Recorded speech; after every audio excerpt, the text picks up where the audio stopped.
मन के दुखों का कारण क्या है? अगर गहराई से देखोगे तो मन का एक गुण है, वो है स्वामी भाव, पोजेशन। ये एकमात्र गुण जो है, ये सारी माया को क्रिएट करने के लिए सक्षम है। अगर आप देखो, डिज़ायर, पैशन, एम्बिशन, ये सब क्या कहते हैं? ये कहते हैं कि कोई चीज़ पे स्वामी भाव चाहिए, यानी माया पर स्वामी भाव चाहिए। कितनी माया पर स्वामी भाव चाहिए, ये आदमी की स्टेट ऑफ माइंड और उसकी परसेप्शंस डिसाइड करती हैं, बट उसको माया पर स्वामी भाव चाहिए, और यही उसके सारे दुखों का कारण है। ये मन जिसको आज स्वामी भाव चाहिए, कल इसी एक स्वामी भाव के करके जब वो चीज़ प्राप्त हो जाएगी तो ये अहंकार में आ जाएगा। अहंकार का मतलब क्या है? कि ये मेरे पास है और दूसरों के पास नहीं। ये स्वामी भाव की चाह होना और मिलने के बाद उसका अहंकार होना ही सब दुखों का कारण है।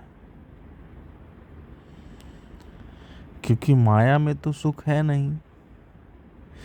पहले वो भागता रहा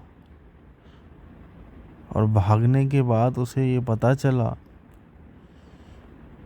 भागने के बाद अहंकार आया, पर इन दोनों के अंदर पेन और प्लेजर तो था, आनंद नहीं था। यही दुखों का कारण है। इस दुख से बचने के लिए बहुत से संतों ने पावर को छोड़ दिया। फाइनेंशियल पावर को छोड़ दिया, रिलेशनशिप की पावर को छोड़ दिया। मैंने कई जन्मों तक अध्यात्म की पावर को भी छोड़ के रखा।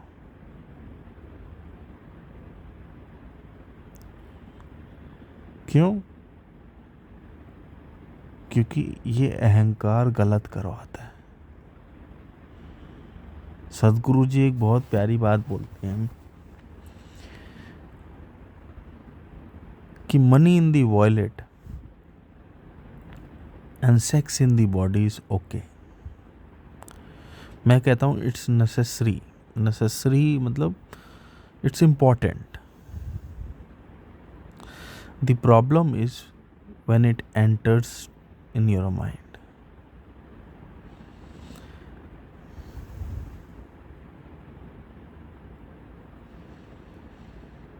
अब क्या तरीका है?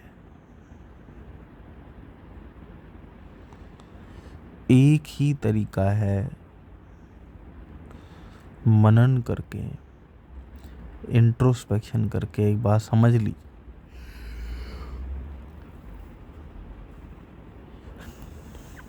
कि जीवन में सिर्फ दो तरीके हैं। या तो मन माया पर स्वामी भाव रचेगा, या तो मन माया पर स्वामी भाव रखेगा। एक बात, वो मन जो माया पर स्वामी भाव रख रहा है, वो समझ ले कि जैसे ही आपने माया पर स्वामी भाव रखा, माया आपको ठग लेगी। फिर आपने ये इल्यूजन अपने माइंड के साथ क्रिएट कर रखा है कि आप उसके स्वामी हो। एक्चुअली में वो आपका स्वामी है। आदमी कोई चीज़ बनाता है, उसके बाद उसकी रखवाली में निकल जाता है। पहले पैसा जमा करता है, अब टेंशन है कोई चुरा ना ले। तो आपको लग रहा है कि आप माया के स्वामी हो, और इस एक इल्यूजन में माया आपको अपना गुलाम, अपना दास बना के रख लेती है, चौकीदार बना के रख लेती है। इसके साथ डर, बीमारियां, वरी, हेट, स्ट्रेस, डिप्रेशन, उदासी, ये सब गिफ्ट हैं। एक दूसरा रास्ता भी है। मन को बोलो तू प्रभु का स्वामी है। अपना स्वामी, ये जो स्वामीपन का तेरा भाव है, चाह है, ये प्रभु पे चला। अब उस मन को ये पता होना चाहिए कि प्रभु का स्वभाव क्या है। ऐसे में अगर आप मूर्ति पूजन करते हो तो मूर्ति पूजन में एकमात्र कमी जो मुझे लगती है वो ये है कि उसकी शुरुआत है और अंत है। तो जिसकी शुरुआत और अंत देख लो वो तो माया है। तो आपने माया को प्रभु मान लिया। फीलिंग तो आ रही है पर मन नहीं मरेगा। आपको पता होना चाहिए कि ओमनी प्रेजेंट, ओमनीसिएंट, सर्वज्ञ, सर्वत्र, वो है प्रभु का स्वभाव। और जब आप मन को बोलते हो कि तू प्रभु पे स्वामी भाव रख, इन सब को प्रभु का समझ और प्रभु पे स्वामी भाव रख, तो मन उस मन का स्वभाव क्या है? स्वामी भाव का मतलब कि चारों तरफ वो लिमिट बना देता है, ये मेरा है। और प्रभु की सीमा नापने के चक्कर में वो नाप जाते जाते जाते जाते जाते खुद खत्म हो जाता है। और खत्म होने से पहले उनका दास बन जाता है। वो जाता तो है प्रभु पे स्वामी भाव रखने, पर जाते जाते जाते उसे पता चल जाता है कि इसकी अंत तक जाना नामुमकिन है। और वो पहले प्रभु का दास बनता है और फिर प्रभु के साथ एक हो जाता है।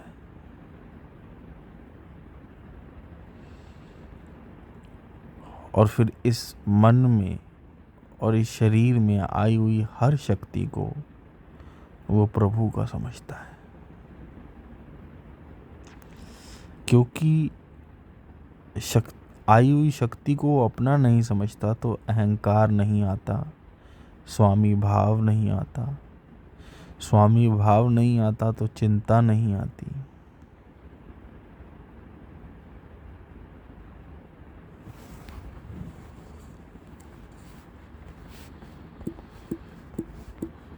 और जीवन दोनों तरफ से आनंदित हो जाता है।